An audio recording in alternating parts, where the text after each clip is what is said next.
just fine. There we go. Okay, I need to come up with an intro for these things. Okay, so I actually put a lamp behind me, or I mean in front of me, so you can actually see me. It's probably washing me out, huh? Really nervous about this episode. Actually a true crime video, a missing persons case, which I'm really into that stuff. I watch a lot of those kind of videos, and I read a lot of those things. Serial killers and stuff I'm really into. Like right now I'm reading a book about the Zodiac Killer. So I thought I would try and add it to my channel. This first person that I'm gonna be going over, her name is Abbey Lynn Patterson.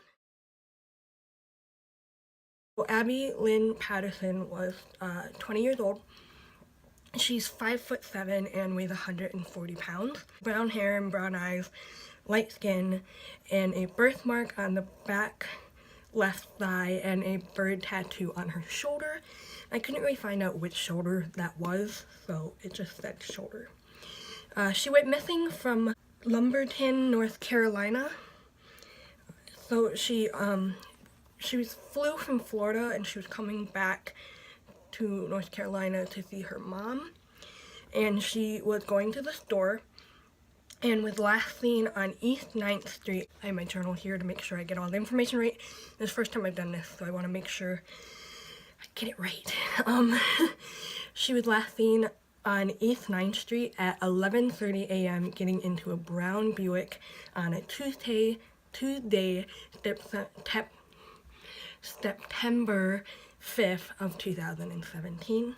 So Abbey was just been discharged from drug rehab, and she was coming to town to visit her mom, like I said, and she was wearing a white shirt and brown shorts, and called an acquaintance to drive her to the store, and then was never seen or heard from again.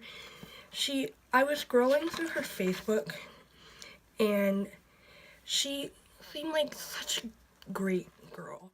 She's really pretty, and she was very open about her rehab and her struggles, and she posted a lot of funny stuff and a lot of stuff to do with music, at least from what I was able to see. I don't know how open her Facebook is to people who aren't her friends, but from what I could see, she seemed like really great. The person she got a ride from has been interviewed several times. I was wondering that when I was doing research, like, did anyone talk to this guy? Like, do they know who he is? They do know who he is. He has been interviewed, but they haven't brought any charges against him. Her Facebook is totally all over the place. I'm so sorry. Her Facebook says she lives in Jacksonville, Florida, but her mom lived in North Carolina, and that's where she was going.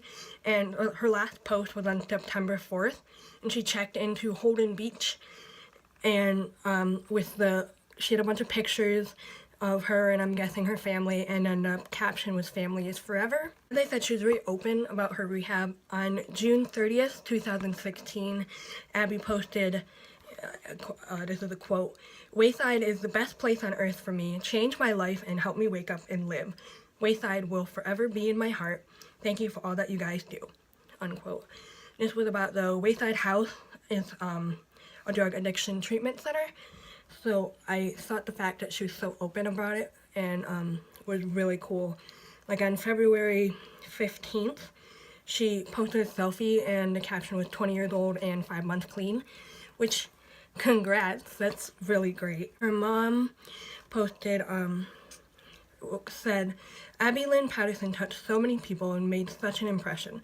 Not only her family missed her dearly, but people she touched with her free-spirited personality. Abbey is never known a stranger. She loves everyone, and everyone that's even made a brief contact with her loves her.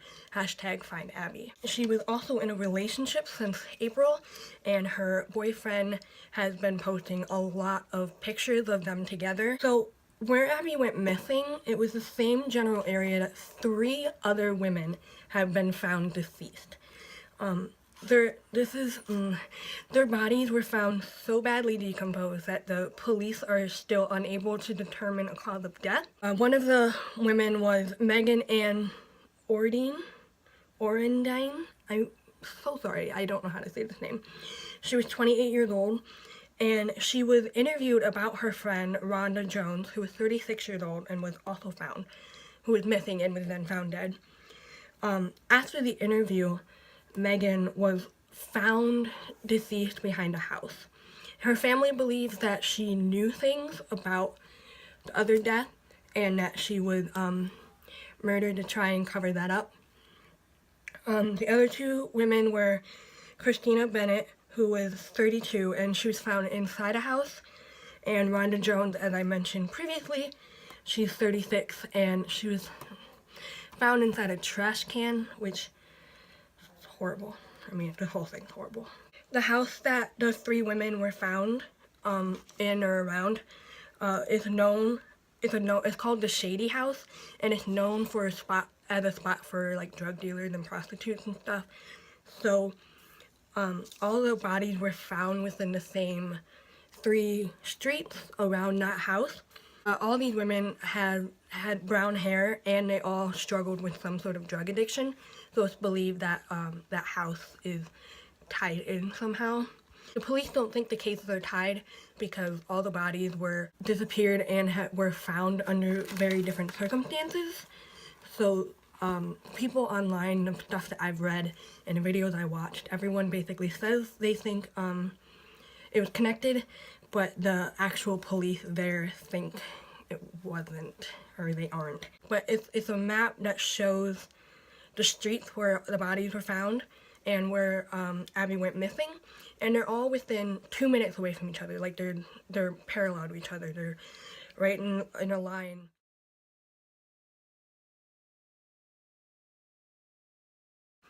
And so people are thinking that there might be a serial killer on the loose, but as I said, the police aren't connecting them. Those 4 women are the main women that are talked about in this area, but I also found out that there are 2 other people missing.